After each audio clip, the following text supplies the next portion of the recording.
ben, aujourd'hui, on est vraiment très heureux parce que ça faisait longtemps que notre organisateur préféré, Eddy, courait derrière Pascal pour la voir, parce qu'avec, on peut le dire, hein, vous avez eu de bonnes relations, vous êtes eu souvent au téléphone, etc. Et donc, voilà, Pascal Boutras, ça fait partie de ces personnes, alors, qui a évolué 2 saisons au Sporting, qui a beaucoup joué, qui a été souvent remplaçant, hein, c'est vrai, on se rappelle tous de lui, mais remplaçant. Alors, d'ailleurs, quel regard vous portez un peu sur votre carrière, vous, parce que j'ai un peu vu votre parcours. Voilà, il n'y a pas souvent de grosses, en feuille de match, je dirais, dans votre parcours, mais qu'est-ce que c'est qui faisait que, bon, je vous faisais quand même confiance dans un groupe,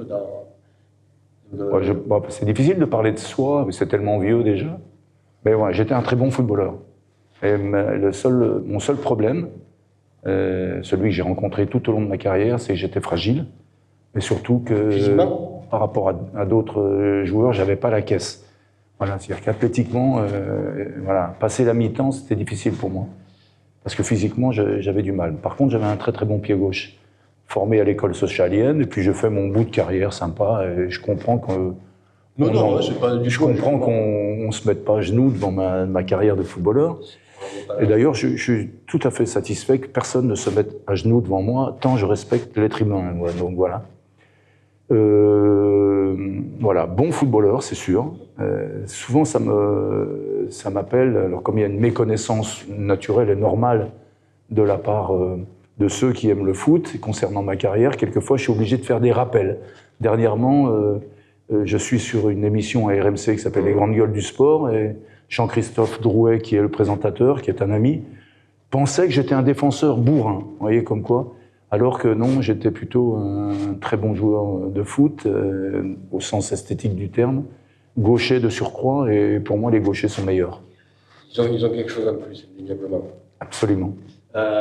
Le côté aussi, parce qu'on voit un peu votre parcours et ce que vous avez pu dire aussi de là, très attaché à mon pays. À votre pays. Bah oui. Et je savais pas qu'il existait. Voilà, on connaît les Corses un peu indépendantistes, on dit la Bretagne aussi, et la Savoie, il y a un petit.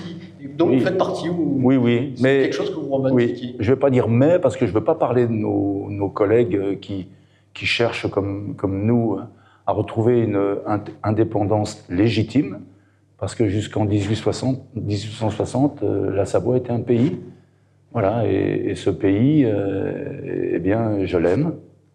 Je l'aime, et quelquefois, quand je me plonge dans des livres d'histoire qui ne sont pas où l'histoire est vraiment racontée et pas falsifiée.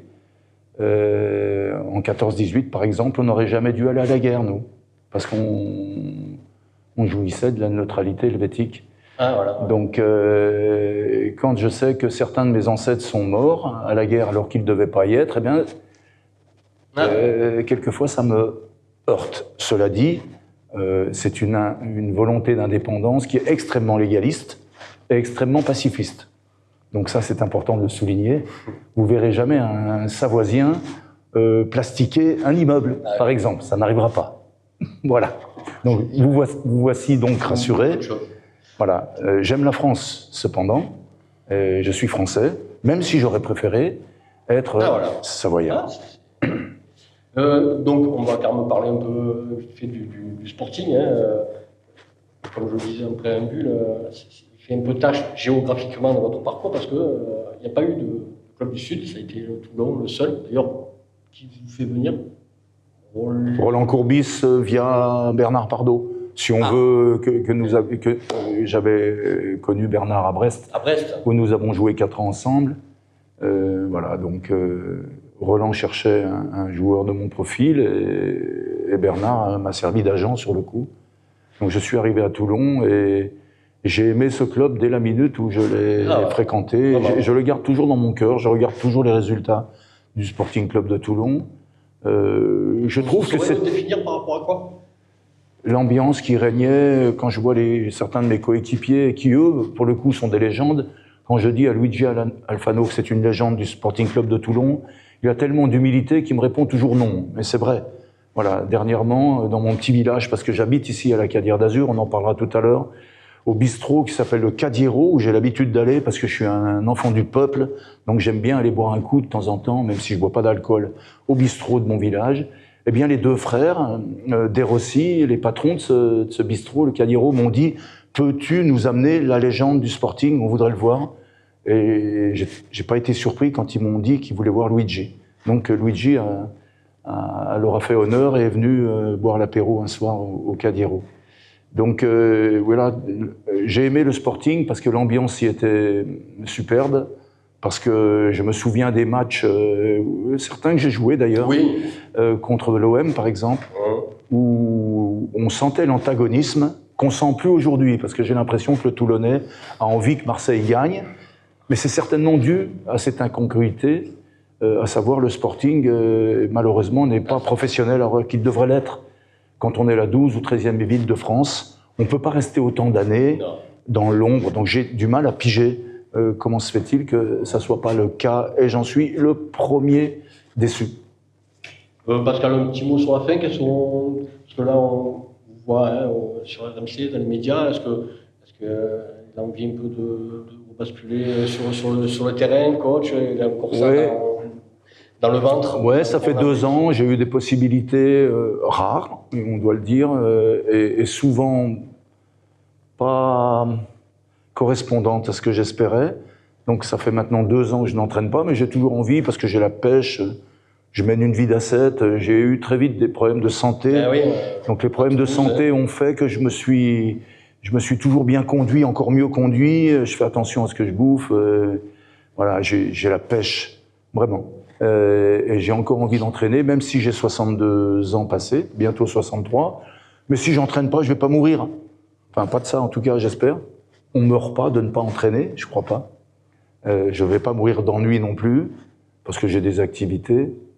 Mais si j'ai la chance de trouver un projet qui me correspond, et pourquoi pas à l'étranger, je voudrais me challenger à l'étranger, eh bien, j'irai avec plaisir. Voilà. C'est tout le mal qu'on te souhaite et on va suivre ton parcours à cette occasion-là et surtout, parce que Pascal, il manque dans le paysage politique avec sa gouaille et sa grande gueule, mais je pense que voilà, on perçoit tout, ce côté timide, mais en même temps très affirmé. Il y a un peu cette ambivalence. Ouais, mais ça, en fait, c'est l'atavisme que m'ont transmis mes ancêtres et donc mes parents. En Savoie, pour commercer, et Dieu sait s'il y a beaucoup de personnes qui bossent chez nous. C'est un pays de cocagne, hein, c'est un pays touristique, bien entendu, mais aussi un pays où les gens travaillent. L'économie est florissante. Et chez nous, pour bosser, il fallait franchir des cols, il fallait franchir des monts escarpés. Et donc ça, je l'ai en moi. J'ai le caractère du Savoyard, ça c'est sûr. Je suis content de l'avoir. Mais on est aussi sympa. Il y a un Savoyard qui se sent bien dans le sud. Ah oui, je suis heureux d'être ici. Ma femme est toulonnaise. Donc, raison de plus pour être attaché au Sporting Club de Toulon. Je vis à la Cadière d'Azur, comme je vous l'ai dit tout à l'heure. J'adore ce coin, et j'adore les gens d'ici. Je suis un ardent défenseur des sudistes. Chaque fois qu'il y en a un qui me dise que les sudistes, c'est des branleurs, ça me rend fou. Voilà, j'ai dit arrête avec ton truc là, tu m'énerves. Ils bossent autant ici qu'ailleurs. Voilà. Et en plus, ils ont cette capacité, parce qu'il fait toujours beau, cette capacité à s'ouvrir et à être accueillant et sympa. Vraiment très heureux d'être ici. Et vive le Sporting. Et bravo à votre initiative, bravo à Eddy. Je reviendrai l'année prochaine, promis.